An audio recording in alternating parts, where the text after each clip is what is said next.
주님의 인자와 자비하심이 지금 이 시간에도 예배하는 이들의 영혼의 그 깊은 속에서 샘물처럼 솟아나 우리의 영혼이 결코 메마르지 않고 주님의 자비와 인자하심을 통하여 생명을 유지하고 또 소망을 유지하며 믿음을 유지하고 하나님의 그 끝없고 가없으며 궁극적인 그 사랑에 감사하고 또 거기에 젖어서 주님의 음성을 듣고 우리의 마음의 허리를 굽혀 주님을 경배하기를 소원하오니 하나님 저희들에게 말씀의 영을 보내주셔서 주님의 음성을 듣고 믿음으로 반응할 수 있게 하나님 인도하여 주옵소서. 예수님 이름으로 기도합니다.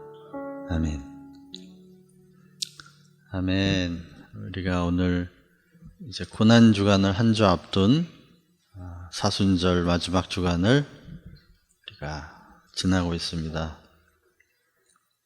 3월 29일 사순절 5번째 주일, 오늘 저희가 함께 나눌 말씀은 에스겔서 37장, 에스겔서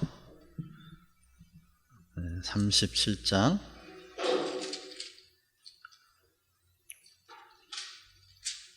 1절로 14절 말씀.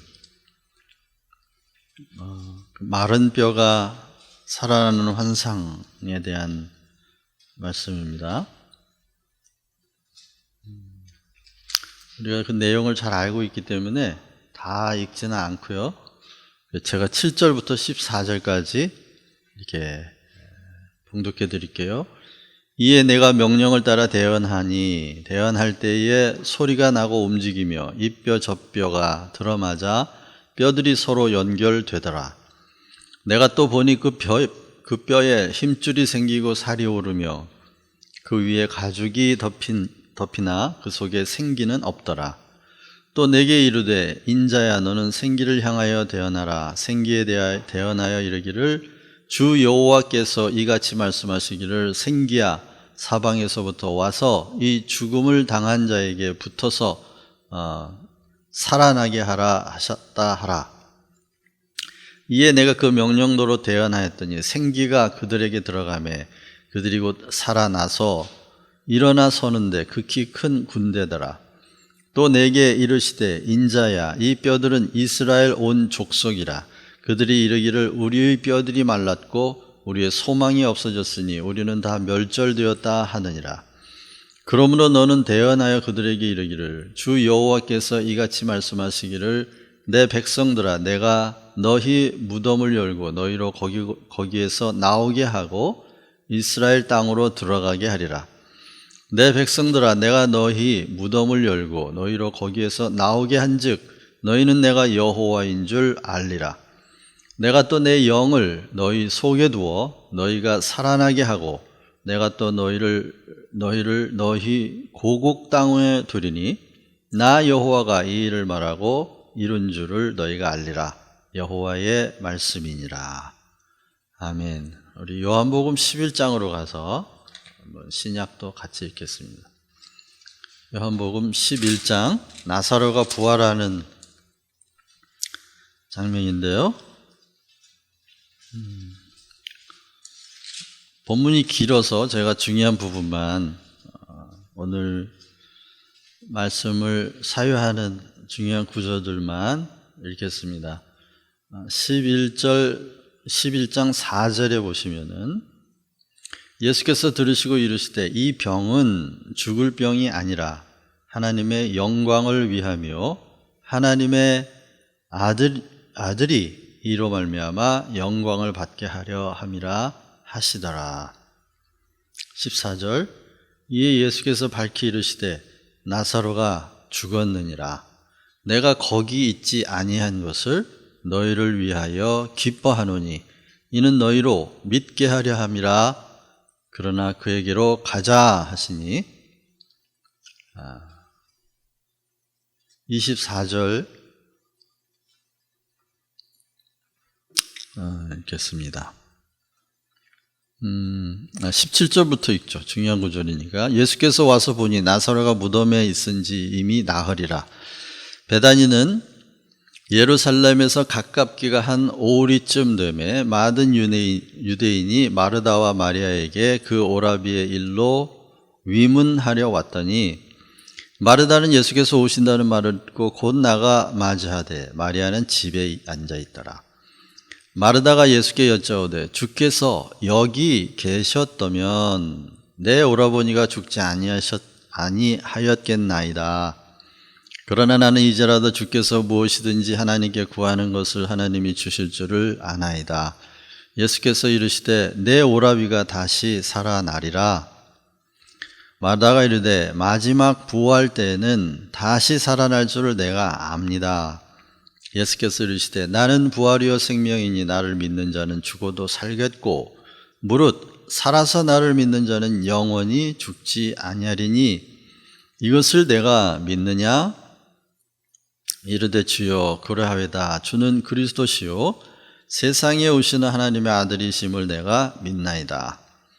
이 말을 하고 돌아가서 가만히 그 자매 마리아를 불러 말하되 선생님이 오셔서 너를 부르신다 하니 마리아가 이 말을 듣고 급히 일어나 예수께 나아가매 예수는 아직 마을로 들어오지 아니하시고 마르다가 맞이했던 곳에 그대로 계셨더라. 마리아와 함께 집에 있어 위로하던 유대인들은 그가 급히 일어나 나가는 것을 보고 곡하러 무덤에 가는 줄로 생각하고 따라가더니 마리아가 예수 계신 곳에 가서 배웠고 그 발에 엎드려 이르되 주께서 여기 계셨더라면 내 오라버니가 죽지 아니하였겠나이다 하더라. 예수께서 그가 우는 것과 또 함께 온 유대인들이 우는 것을 보시고 심령에 비통히 여기시고 불쌍히 여기사. 아멘. 여기까지만 읽겠습니다. 오늘 우리가 사순절 마지막 주간이라고도 할 수 있고 또 고난주간 앞에 와 있습니다. 그런데 여기서 부활에 관한 두 가지 본문을 읽었습니다. 이제 고난주간이 지나면은 부활절을 맞이할 것을 우리가 알기 때문에 아마도 성경의 그 렉셔너리의 교회력의 본문을 정하는 분들은 이 고난의 의미가 파괴와 종말의 의미가 아니고 부활을 향해 있다고 하는, 부활을 지향하고 있다고 하는 것을 마음에 두면서 본문을 정했겠다라는 생각을 하게 되었습니다. 에스겔서는 그야말로 이것은 실제 사건이 아니라 에스겔이 보았던 환상입니다. 그 환상인데 이 환상 속에서 이제 주님이 말씀하신 것은 이 마른 뼈는 이스라엘이다, 온 이스라엘이다, 온 이스라엘 족속이다 라고 분명히 밝히고 있어서 이 에스겔이 본 부활 사건은 민족적 부활의 의미, 정치적 부활의 의미라고 볼 수 있습니다. 그래서 고국 땅으로 돌아간다. 이제 포로에서 잡혀있던 이스라엘들이 이제 독립국가를 이루고 고국으로 돌아가게 되고 나라와 민족 그리고 국가로서의 정체성이 회복될 것이다. 이제 그런 예언의 말씀을 주고 있습니다. 그런데 비록 그게 민족적인 부활이고 또 정치적 생명이 살아나는 것을 의미하지만 여기에 생기를 향하여 그 예언자가 대언을 했더니 그 생기가 들어가서 살아났다 하는 그 메타포를 가지고 있어요. 그래서 이 생기라는 개념, 그리고 또 나중에 14절에 보면은 내가 내 영을 너희 속에 넣어서 너희로 살게 하겠다. 그래서 여호와의 영, 여호와의 생기를 마음에 좀 두셨으면 좋겠습니다. 그리고 요한복음 11장에 나타나는 이 나사로의 부활 사건은 민족적인 그런 정치적 부활이 아니고 한 인간의 실존이 그 육체가 죽음에서 생명으로 살아나는 그런 개인적 부활입니다. 이스라엘 민족은 이런 에스겔서에 나타나는 그 예언서처럼 뭔가 민족적이고 정치적인 그런 국제사회에서의 자신들의 입지가 분명해지는 이런 부활을 계속 꿈꿔왔는데, 이제 예수 그리스도께서 출현하시고 그의 사역 가운데 이런 나사로의 부활 사건이 일어나면서 한쪽에서는 이런 개인적 부활을 믿지 않는, 그러니까 이게 중요한 게 아니다. 한 사람이 살아나는 게 중요한 게 아니라 나라와 민족이 살아나는 게 중요하다 하는 쪽과 함께 이것을 하나의 민족적 부활의 그 시발점으로 또 그 가능성의 증거로 보는 사람들도 있었습니다. 그러나 계속 말씀드리지만 요한은 이 요한복음을 쓸 때 가장 염두에 두었던 부류가 바로 영지주의자들이었는데, 그 영지주의자들의 특징은 몸의 부활을 믿지 않는다는 거였어요. 그리고 몸의 부활을 불필요하게 생각하는 사람들이었습니다. 왜냐하면 영과 육을 이원론적으로 생각해서 육은 부패의 극단이고 영은 순수의 극단이어서 순수한 영만 보존되면 된다고 하는, 만족스럽다고 하는 생각을 가지고 있었고, 영혼이 육체로부터 분리되는 것, 그것이 영지주의자들의 구원이라고 생각을 했었기 때문에 이렇게 나사로의 육체의 부활을 이야기하는 것이 영지주의자들의 그 기본 컨셉을 깨는 데는 결정적으로 중요한 이야기였습니다. 그래서 이 나사로의 사건이 이게 팩트냐 아니냐를 떠나서 기독교의 믿음이 영혼 구원만이 아니라 이런 육체의 구원, 그러니까 물리적인 부패 현상으로부터 영원히 구원받는 그런 온 세상의 부활에까지 약속되어 있다고 하는 것을 증거하는 게 요한에게 있어서는 굉장히 중요한 것이었습니다. 그래서 여기 두 구절이 대꾸가 됐는데, 예를 들면 예수님이 사랑하는 나사로의, 죽어가고 있는 나사로의 소식을 듣고 이렇게 말씀합니다. 이 병은 죽을 병이 아니다 라고 말씀해요. 그 말을 들은 사람들이 기뻐서 마리아와 마르다에게 갔겠죠? 가서 전했을 겁니다. 주님이 그러시는데 이 병은 죽을 병이 아니래. 그 소식을 들은 사람들이 얼마나 기뻐했겠어요? 주님이 죽을 병이 아니라고 하니까. 그런데 며칠 더 계셨어요, 거기에. 이틀 정도 더 하셨는데 그 사이에 나사로가 죽은 거죠. 나사로의 누이들, 이 마리아와 마르다는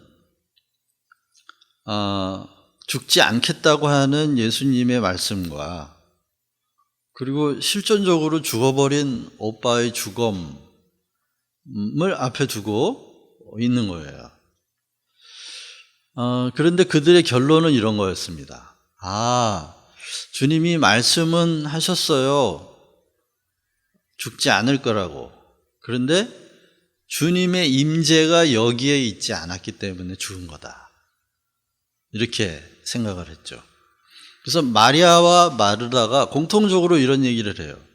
주께서 여기 계셨더라면 오빠가 죽지 않았을 텐데 라고 얘기합니다. 그러니까 그 당시만 해도 지금 마리아와 마르다는 예수님이 특별히 사랑했던 어떤 가족인데,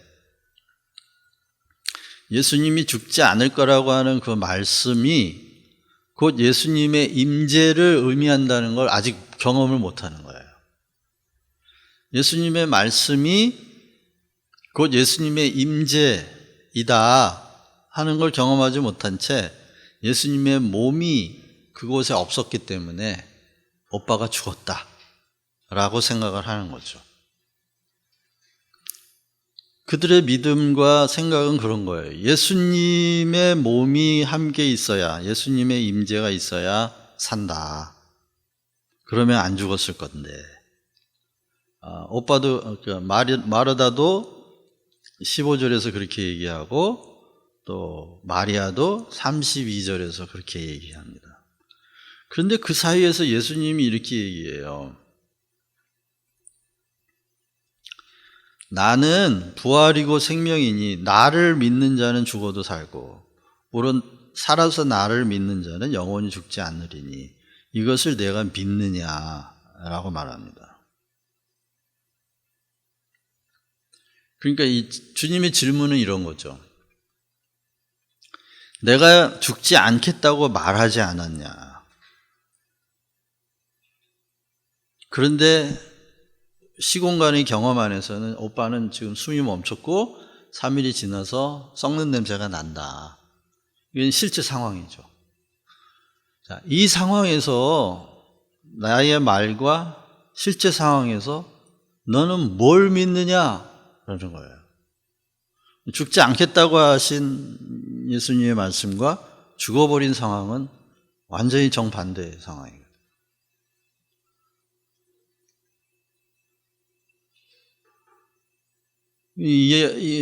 마르다와 그 마리아가 한 사람은 이 말을 예수님이 이렇게 질문했을 때 내가 이것을 믿느냐? 내가 부활이요 생명이니 나를 믿는다는 것이 곧 죽음을 초월하는 것이다. 그걸 믿느냐? 그런데 예수님을 믿는다는 게 예수님의 몸과 가까이 있는다고 하는 것은 아니죠. 예수님의 말씀을 믿는 게 예수님을 믿는 거죠.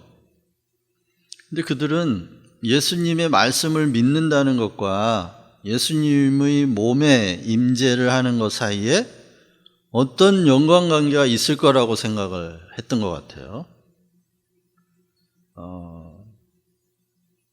아무튼 그들이 지금 처한 상황은 이런 겁니다.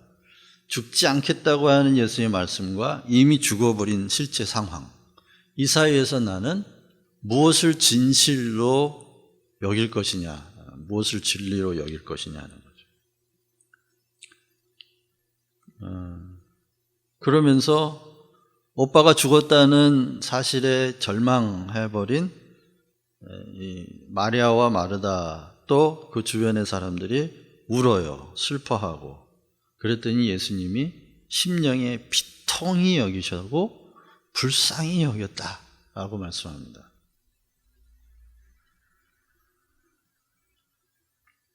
그러니까 예수님이 부활이고 부활이 말씀하신 말씀이 곧 부활인데 예수님의 말씀 죽지 않을 거야 라고 말씀하신 그 말씀이 곧 부활이고 그 말씀이 곧 생명이라는 걸 아직 눈뜨지 못하고 있는 거죠. 그래서 이런 신학적인 결론을 내립니다. 아, 그렇지. 마지막 날에는 살 거야. 마지막 날은 살겠지. 마지막 날 부활 때는 살겠지. 지금은 죽은 거야. 이렇게 논리적인 결론을 내리는 게 마르다입니다. 마지막 날에 살 줄을 압니다. 그냥 지금은 죽은 거잖아요. 이렇게 예수님께 대답을 하죠. 그리고 그 자리를 피합니다. 근데 마르다의 이 반응은 뭔가 아는 사람 같기도 하고 모르는 사람 같기도 합니다. 제가 볼 땐 이래요. 마르다는 실질적으로 믿는 사람은 아니었어요. 그런데 그가 그의 지식을 가지고 그가 믿는 사람인 것처럼 가장을 하고 있는 거죠. 그러니까 불신을 지식으로 커버하고 있다고 해도 과언이 아닙니다. 실질적으로 믿지 않아요. 그래서 그는 이미 오빠는 죽은 것이 확실하고 나중에 예수님이 돌문을 열으라 그럴 때 냄새가 나지 않느냐, 시체 썩는 냄새를 보지 않느냐, 오빠가 죽지 않길 바랬다면 좀 더 일찍 올 것이지 상황이 다 끝난 다음에 와가지고 이제서야 돌문을 치우라고 하는 건 무슨 일이냐, 이해가 안 된다 하는 식의 반응을 마리아가 보이죠. 그걸만 봐도 마리아는 죽었다고 하는 실제 상황을 믿은 사람이에요. 죽지 않을 거라고 하는 예수님의 말씀을 믿은 사람은 아니라는 거죠. 그렇기 때문에 마르다는 실질적인 불신자인 거예요. 이게 참 어려운 문제죠. 우리의 삶에도, 우리 삶에서 끝나버리고 완전히 소망이 없는, 도저히 우리의 힘으로는 어쩔 수 없는 어떤 실제 상황들을 많이 접합니다. 그 중에 하나는 사람이 변하냐? 안 변해, 사람은. 우리가 경험하고 있는 우리 자신을 포함해서 주변의 인간들이 변하지 않는다. 죽은 거죠. 죽었으니까 안 변하죠. 영적인 죽음을 다른 데서 확인하는 게 아니라 우리가 그런 곳에서 영적인 죽음을 확인하죠. 안 변한다, 인간은. 뭐 변하는 부분도 있고 안 변하는 부분도 있다. 뭐 이렇게 정충해서 말하기도 하고. 그러나 변하지 않는다고 하는, 인간은 변하지 않는다고 하는, 인간은 새롭게 되거나 성장하거나 아름답게 완성된다고 하는 것에 대해서, 될 수 있다는 것에 대해서 거의 모든 인간은 실질적인 불신에 사로잡혀 있습니다. 안 믿는 거죠.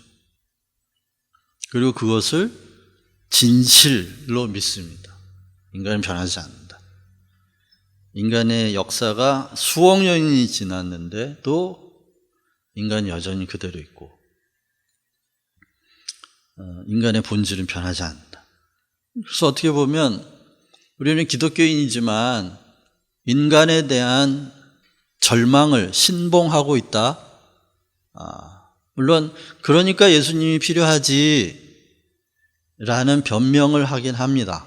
그래서 예수님이 오신 거지, 그래서 우리가 예수를 믿을 필요가 있지 라고 말을 합니다. 마르다처럼 그래서 우리가 예수가 필요해 말은 하는데 그 마음 깊은 곳에는 인간에 대한 절망을 놓아주지 않습니다. 이게 참 묘한 거예요. 안 변해. 썩은 내가 나잖아. 냄새가 나잖아. 인간의 부패, 그 영원히 변하지 않는 부패한 냄새가 인간에게 나잖아. 라고 자기의 감각과 경험으로 확인된 인간성의 죽음을 진리로 믿는 거죠.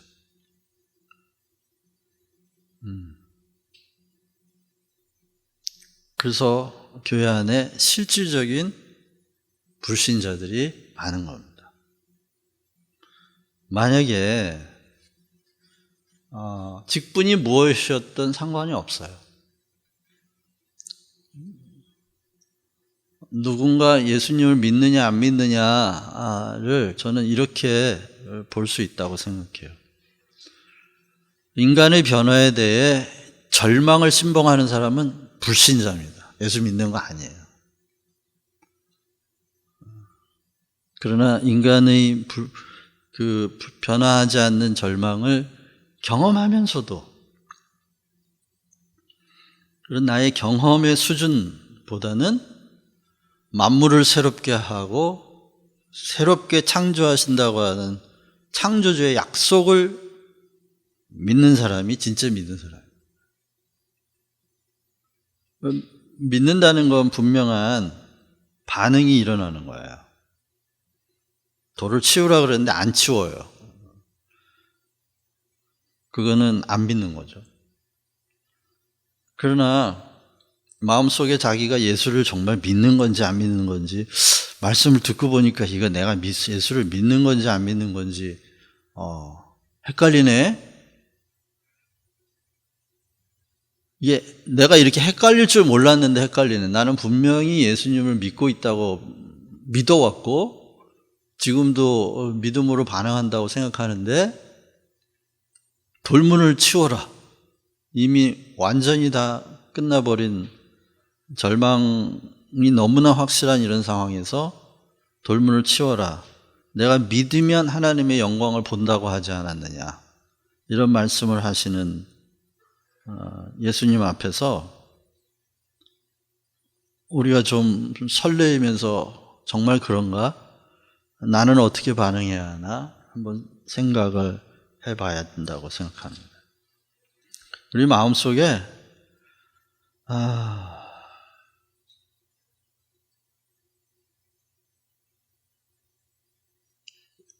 인간의 변화에 대한 절망만큼 우리를 비참하게 만드는 일은 없는 것 같아요. 그런데 주님이 분명하게 말씀합니다. 나는 부활이다. 나는 생명이다. 네가 이것을 믿느냐? 우리가 절대로 그런 일은 일어나지 않을 거야 라고 생각한 어떤 부분이라도 좋습니다. 그게 인간의 궁극적인 변화에 대한 절망일 수도 있고, 자기 개인적인 어떤 상황에 대한 소망을 놓아버린 사건일 수, 어떤 영역일 수도 있는데, 그게 무엇이든지 간에 그걸 주님 앞에 가지고 나와야 믿는 겁니다.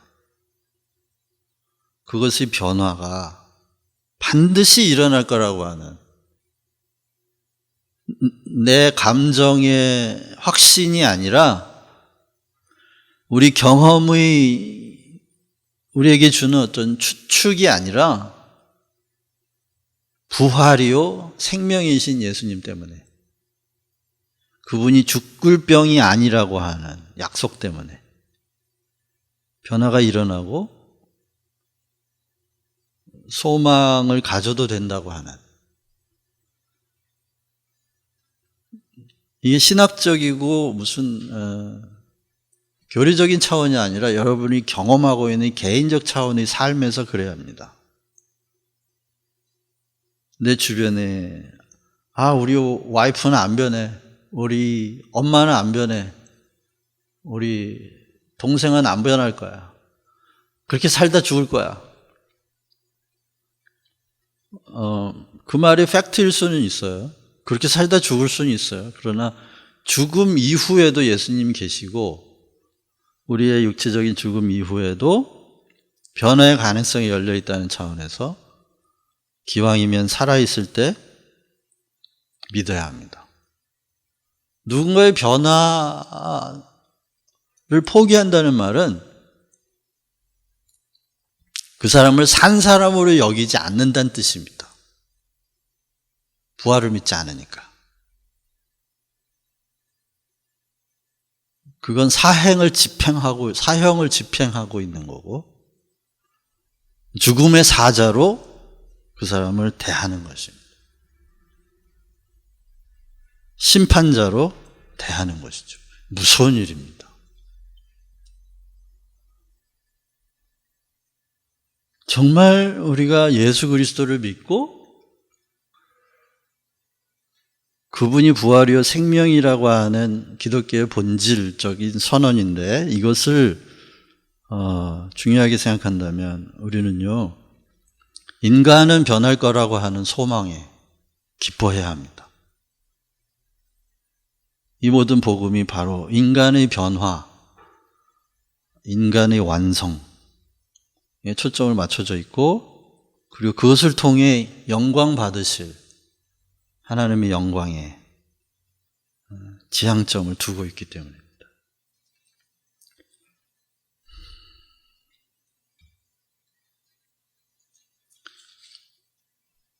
오늘 우리가 읽지는 않았지만 그 바울이 로마서 썼던 그 로마서 8장이 오늘 우리가 함께 읽어야 될 본문이었어요, 사실은.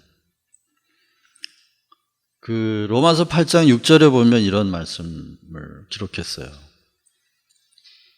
육신의 생각은 사망이요 영의 생각은 생명과 평안이니라.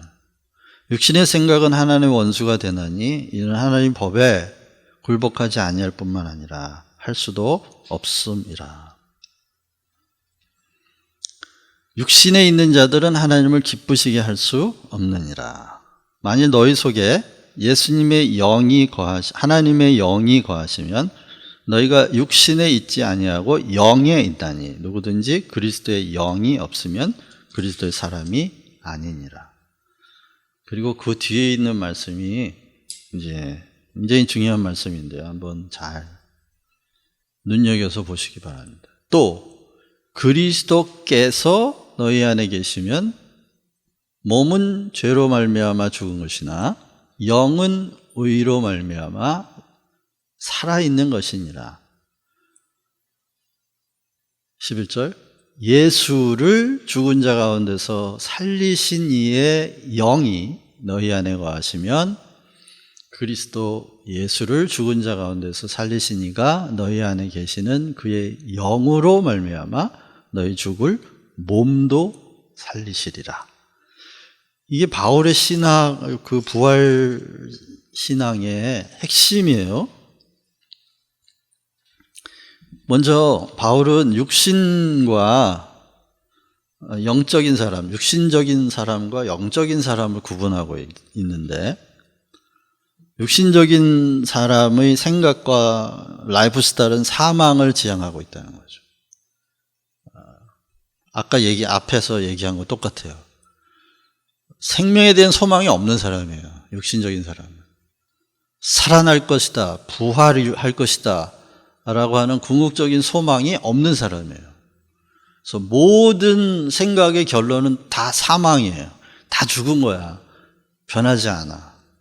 이런 부패와 이런 죄와 이런 것들은 결코 변하지 않아 라는 생각에 사로잡힌 사람이 육신적인 사람이에요. 그 사람이 아무리 도덕 자연하고 아무리 훌륭하다고 칭송받는 사람이라 할지라도 모든 삶의 끝을 사망에 두고 있다면 그 사람은 육신적인 사람이라는 거예요. 그런데 영적인 사람은 생명을 생각한다는 거죠. 변할 것과 완성될 것과 궁극적인 끝은 사망에 있지 않고 생명에 있다는 지향점을 가지고 있는 사람이 영적인 사람이라는 거예요. 그러면서 바울은 두 가지를 구분을 하는데요. 뭐냐면 그리스도와 그리스도의 영을 구분해요. 10절이 그거예요. 10절은 그리스도가 너희 안에 계시면 이렇게 얘기했어요. 그리스도가 계시면 그 의로 말미암아 너희 영은 산 거다. 그 말이 10절이고요. 11절은 그리스도라고 말하지 않고 예수를 죽인 자 가운데서 살리시는 이의 영이라고 말해요. 그 영이 너희 속에 거하면 너희 몸도 산다. 10절은 칭의를 말하는 거예요. 의롭다함을 받는 사람은 영은 산 겁니다. 그런데 몸은 죽은 거라는 거예요. 그래서 몸도 살아야 하는데 그 몸을 살리는 것은 칭의받는 믿음 안에 죽은 자를 살리신 이의 영이 함께 있어야 되는 거예요. 이게 좀 어려운 말이에요, 사실은. 우리가 로마서 8장을 그냥 쉽게 읽어 내려가지만 이게 우리가 곱씹고 또 생각해야 될 말인데 10절은 그리스도께서 계신다 그 말은 그리스도는 그리스도라는 그 용어는 이게 직분의 타이틀이에요. 메시아, 중보자라는 뜻이에요. 그래서 예수 그리스도께서 중보의 일을 하셨어요. 그게 십자가 부활이 사건이 하나님과 우리 사이를 연결해주는 중보의 사건이에요.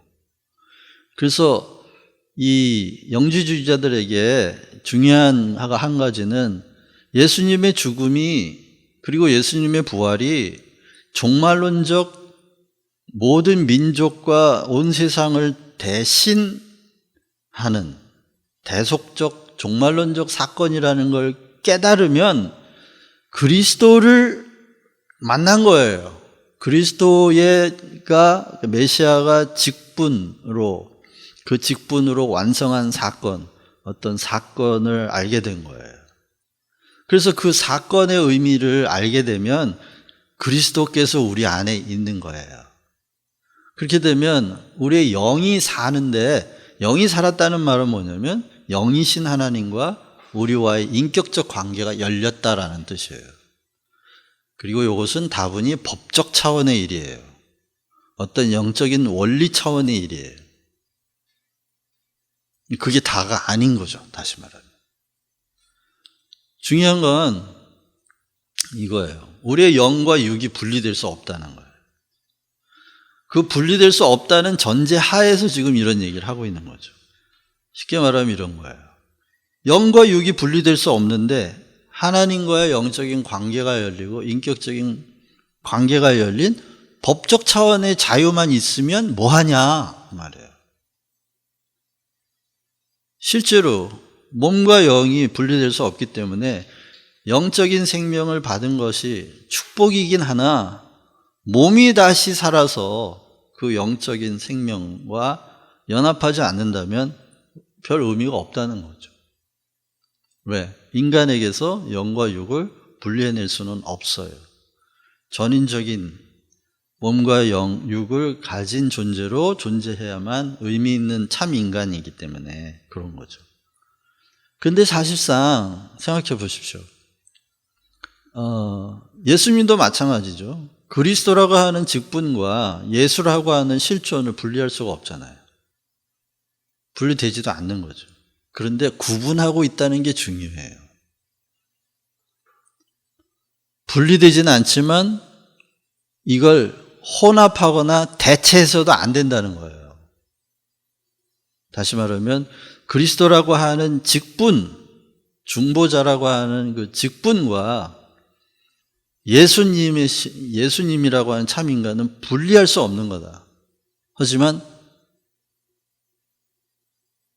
십자가와 부활이라고 하는 종말론적인 사건을 주체이신 그 예수를 살려내신 이의 영, 쉽게 말하면 아버지의 영인데 아버지의 영은 아들의 영과 동일 본질을 하시기 때문에 아들의 영이라고도 하고 또 그리스도의 영이라고도 하고 하나님의 영이라고도 하지만 문제는 참 인간이었던 예수는 인간의 이름이고 그리스도는 직분의 이름이라 우리가 예수 그리스도라고 붙여서 이야기를 하죠. 그렇지만 엄격하게 말하면 그리스도는 직분의 타이틀이에요. 우리가 사장님은 타이틀이지 이름이 아니잖아요. 예수가 인간의 실존을 대표하는 이름이고 그리스도는 직분의 이름이에요. 그렇기 때문에 직분의 이름이 있으면 너희는 공식적으로 하나님과 관계가 열린 거다. 그러나 죽은 자 가운데서 살리신 영, 우리 앞에서 얘기했던 생기, 이 생기가 너에게 없다면 그건 몸은 죽은 거다. 몸은 죄로 인하여 죽은 거다. 그러나 그 영이 있으면 죽을 몸도 살린다. 죄로 인해 죽었던 몸도 살린다. 다시 말하면 죄의 실존도 극복한다는 얘기죠. 그래서 저는 이렇게 생각합니다. 어떤 사람이 육신적인 사람이고 어떤 사람이 영적인 사람이냐. 죄에 대한 태도로 구분할 수 있다고 생각해요. 육신적인 사람은 죄가 종말론적으로 제거됐기 때문에 실제로 경험할 수 있지만 이게 리얼리티를 경험할 수는 있지만 죄는 실체가 사라진 것이다 라고 믿으면 영적인 사람이고, 죄가 경험되기 때문에 죄의 실체도 사라진 게 아니다, 죄도 제거된 게 아니다 라는 태도를 가진 사람들은 육신적인 사람입니다. 그것이. 그래서 바울이 그렇게 얘기하죠. 우리가 그리스도와 함께 죽었으므로 죄에 대하여는 죽은 것으로 여겨라, 그 말이에요. 우리 마음의 태도예요. 죄에 대하여 죽은 것으로 여기라는 말은 죄의 실체성이 사라진 거예요. 예수님의 몸의 죽음과 함께 죄가 제거됐다 이렇게 말하는데, 죄가 종말론적으로 제거된 거죠. 실존적으로 제거된 게 아니고 종말론적으로 죄가 제거됐다. 그렇기 때문에 정말 예수님을 믿는 사람은 죄에 대한 태도가 눈에 보이는데 저게 실체는 아니라고 여기는 거예요. 눈에 보이니까 경험이 되죠. 하지만 저게 실체적 의미는 아니라는 거예요. 예수님의 죽으심으로 제거가 되었기 때문에, 심판이 사라졌고 사망이 없어졌기 때문에 죄가 경험이 될지라도 그것은 실체성이 없다라는 거죠. 죄로 인하여 우리가 고통당할 수는 있지만 그 고통은 아프지만 아픔은 아니라는 거예요. 이 말이 좀 역설적이긴 하지만, 영적인 사람은 죄가 경험이 되고 사람들 사이에서 보이긴 하지만 저게 실체는 아니다, 저건 이미 제거됐다 라는 걸 볼 수 있는 사람이 영적인 사람이에요. 그리고 죄에 대한 태도가 어떤 태도로 나타나냐면, 인간의 변화에 대해 소망을 갖는 태도가 나오느냐, 아니면 인간의 변화에 대한 절망적인 태도가 나오느냐로 바뀝니다. 다시 말하면 육신적인 사람, 여전히 죄가 실체적으로 영향력을 가지고 있다고 믿는 사람들은 세상을 볼 때, 예를 들어서, 이것은 예를 들은 겁니다. 세상을 볼 때 사람들을 두 종류의 사람으로 생각합니다. 하나는 가해자와 하나는 피해자예요. 그래서 가해자는 죄의 힘을 가지고 연약한 사람을 피해를 준다라고 생각하죠. 그래서 상처가 많은 사람들은 대부분 자기 자신을 피해자로 간주합니다. 그리고 자기를 아프게 한 사람들은 다 가해자인 셈이죠. 근데 피해자가 다시 가해자가 될 수 있다는 건 상상을 못하죠. 자신이 늘 피해를 받고 있기 때문에, 피해자이기 때문에 상대적으로 그 피해에 대한 보상을 요구하는 심리가 강합니다. 반대로 가해자라는 손가락질을 받은 사람들은 피해 보상이 아니라 죄책감이 강하죠. 죄책감에 시달리든 피해 보상이 강해서 시달리든 간에 모두 다 죄의 지배에서 나타나는 현상입니다. 그러나 죄가 궁극적으로 제거됐다는 걸 믿는 사람은 세상을 가해자와 피해자, 단순한 이중구조로 보지 않습니다. 우리가 실존적인 죄에 의하여 가해자가 될 수도 있고 피해자가 될 수도 있지만, 궁극적으로 우리는 모두 다 하나님의 부활의 영의 수혜자들이고 모두 다 아름답게 변하게 될 것이다. 그런 소망을 놓치지 않는 것이 그 사람의 삶의 태도입니다. 그런데요, 어저께 우리 그 아르바이트생하고 이야기를 하는데, 이제 제가 그런 얘기를 했어요. 인간이 자신의 내면을 들여다볼 능력이 없는 사람은 영원히 변화의 가능성이 없으니까, 결혼을 할 때 네가 나중에 언젠간 결혼을 할 텐데, 결혼을 할 때 너하고 의사소통하는 것도 중요하고 공감할 수 있는 능력도 중요한데, 그 사람이 자기의 내면을 성찰하고 자기의 연약함을 성찰할 수 있느냐 없느냐 하는 것을 중요하게 여겨라. 그랬더니 이 친구가 참 영적인 친구예요. 이렇게 반응을 해요.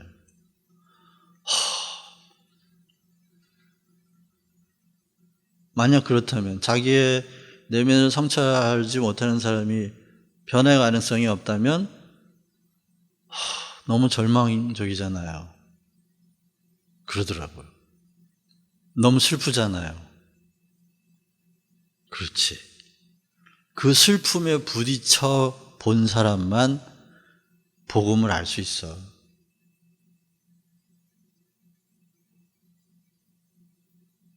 그랬더니 고개를 끄덕끄덕 하더라고요.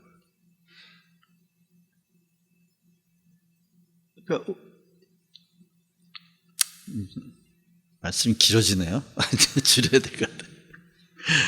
네, 자꾸 설교가 강의가 된 이런 우울을 자꾸 범하는데, 어쨌든 육신적인 사람이냐 영적인 사람이냐는 우리의 입장에서 자기를 성찰할 때 내가 여전히 경험되고 있는 사람들의 연약함이나 죄, 결국 그 죄는 어떤 존재론적인 힘이에요. 인간이 빠져나올 수 없는, 인간을 영원한 고착 상태, 다시 말하면 죽음의 상태로 붙들어 두려고 하는 어떤 존재론적인 힘이 곧 죄인데, 그 죄를, 그 존재론적인 힘인 그 죄가 예수 그리스도의 십자가 부활에 의하여 그 실체가 제거되었다고 하는, 그래서 비록 누군가의 죄성에서 투사되어 나오는 죄가 우리가 경험이 되기는 하지만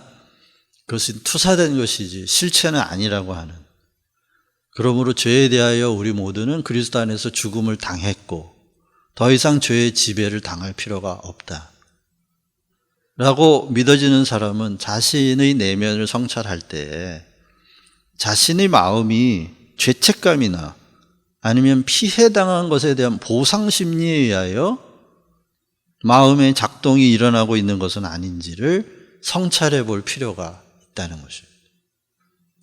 그래서 여전히 내 마음의 작동의 원인이 어떤 죄책감이나 또는 피해받은 것에 대한 자기 상처에 대한 보상심리가 강하게 작동하여 움직이고 삶을 향유하고 있다면 나는 육신적인 사람이다, 알아차리시면 됩니다. 그러나 죄책감과 피해 보상이 전혀 없는 사람은 없어요. 그런 있을 수가 없죠. 그러나 아까 말한 것처럼 이게 실체와 환상을 구분하는 것처럼 이게 경험이 되지만 이건 실체가 아니고, 이런 죄책감이나 보상심리는 이런 공동체에서 일어나는 실존적인 경험이긴 하나 이게 실체는 사라졌다고 하는, 그래서 죽은 것으로 여길 수 있는 여유와 믿음의 자세가 생겨나게 되는 것이죠. 그러면 여러분들은 영적인 사람입니다. 그리스도의 영이 함께 하는 것입니다. 이렇게 영지주의자들이 그리스도의 직분을 이해하고 있다고 해서 그들의 구원이, 영지주의자들의 구원관이 완전한 것은 아닙니다. 반복해서 얘기했지만 그 구원파들은 그리스도라고 하는 중보자의 직분, 그 중보자가 하신 일에 대한 효과에 대한 깨달음은 있으나 바울의 논리에 의하면 예수를 살리신 이의 영이 그들과 함께하나 그거는 의심해 봐야 하는 거죠.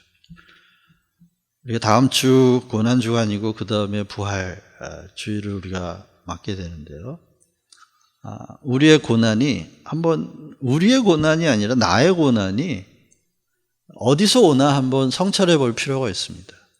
정말 나를 고통스럽게 하는 것은 어쩌면 나의 죄책감일 수 있고 어쩌면 내 안에 있는 보상 심리일 수 있습니다. 그게 채워지지 않거나 또는 죄책감이 자극이 받으면 우리가 혼자서 해결할 수 없는 극심한 고통까지 가고 자기 삶을 아예 파괴적으로 다 끝내버리고 싶은 충동에 사로잡히는데, 물론 그 뒤에는 죄에 대한 태도가 있다고 말씀드렸어요. 죄는 죄가 된 것이 아니다 하고 죄의 절대성을 믿는다면 우리는 육신적인 삶에서 벗어날 수 없습니다. 그러나 죄의 뿌리가 제거되었고 하나님의 진노와 심판은 끝났고 이제 열린 것은 변화와 완성의 가능성이다. 그래서 나 자신을 포함한 내 주변의 모든 사람들의 변화와 완성에 대한 소망을 포기하지 않는 것. 그게 이 사순절의 우리 실존적인 고통 안에서 찾아내야 할 소망이라고 생각합니다. 기도하겠습니다. 사랑의 하나님,